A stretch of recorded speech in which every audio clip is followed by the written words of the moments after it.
order to understand the world, one has to turn away from it on occasion. Sometimes stepping back from social circles gives us a clearer perspective on life. This quote suggests that solitude can lead to greater understanding and wisdom. Welcome to a journey of solitude and wisdom. Ever wondered why some people choose a path less crowded? Today we're diving deep into the world of those who find richness in solitude, understanding what a lack of friends indicates. The greatest thing in the world is to know how to belong to oneself. True freedom comes from understanding and accepting oneself, rather than constantly seeking validation from friends or society. I care for myself.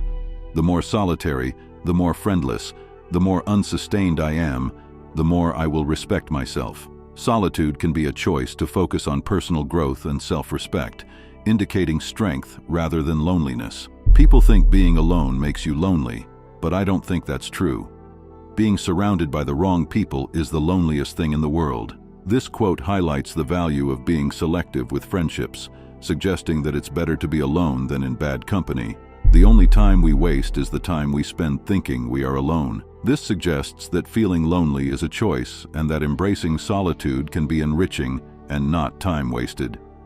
If you are lonely when you're alone, you are in bad company. This emphasizes the importance of self-contentment and finding peace within, rather than relying on others for happiness.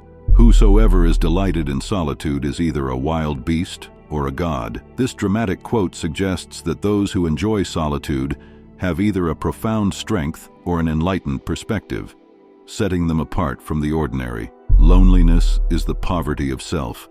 Solitude is the richness of self. Solitude is framed here as a form of self-enrichment, contrasting the negative connotation of loneliness with the positive growth found in solitude. The mind is sharper and keener in seclusion and uninterrupted solitude.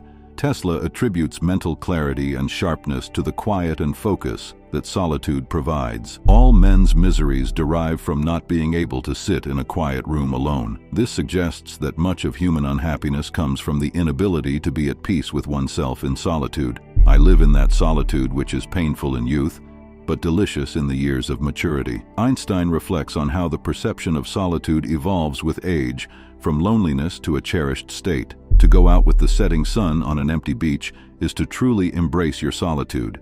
This evokes the beauty and peace found in solitary moments, suggesting that solitude can be a profound experience. Solitude is creativity's best friend, and solitude is refreshment for our souls. Here, solitude is linked to creativity and inner renewal, indicating its importance in personal growth. The best part about being alone is that you really don't have to answer to anybody. You do what you want. Emphasizing freedom and self-determination, this quote celebrates the independence that comes with solitude. Solitude is where one discovers one is not alone, a paradoxical observation suggesting that in solitude, one might discover a deeper sense of connection with the self or a higher power. I have a great deal of company in the house, especially in the morning when nobody calls. Thoreau finds companionship in solitude, indicating that being alone doesn't necessarily mean being lonely. Sometimes you need to be alone. Not to be lonely, but to enjoy your free time being yourself. This underscores the value of spending time with oneself, enjoying personal space and freedom. Solitude is the soul's holiday, an opportunity to stop doing for others and to surprise and delight ourselves instead. Solitude is portrayed as a time for self-care and joy, a break from the demands of socializing. Inside myself is a place where I live all alone, and that's where you renew your springs that never dry up. Buck speaks to the rejuvenating power of solitude, suggesting it's a wellspring of continual renewal. The weight of the world is love, under the burden of solitude, under the burden of dissatisfaction. Reflecting on the complexities of love and solitude, Ginsberg suggests that while solitude can be heavy, it is also where one confronts and contemplates deep emotions. Whoever is delighted in solitude is either a wild animal or a god. Similar to Aristotle's quote, it implies that enjoying solitude is a characteristic of either extreme independence or enlightened understanding. Solitude sometimes is best society, and short absence quickens love. Milton suggests that solitude can enhance relationships by making time apart sweeten the connection. Solitude is not the same as loneliness.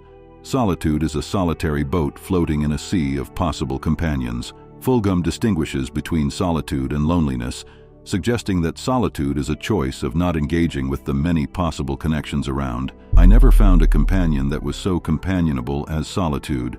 Thoreau celebrates solitude as a preferred state, finding it more fulfilling than any companion. There is a certain strength in being alone. This quote emphasizes the empowerment that can come from choosing solitude and relying on oneself. Your own mind is a sacred enclosure into which nothing harmful can enter except by your permission. Bennett speaks to the sanctity of one's own thoughts and the protective nature of solitude. Being alone has a power that very few people can handle. This highlights the challenging yet powerful nature of solitude and the strength required to embrace it fully. Solitude is independence. Hesse succinctly states that solitude is a form of freedom and self-reliance. The more powerful and original a mind, the more it will incline towards the religion of solitude. Huxley suggests that strong, innovative thinkers naturally gravitate towards solitude as a means of nurturing their ideas. If one is lucky, a solitary fantasy can totally transform 1,000,000 realities.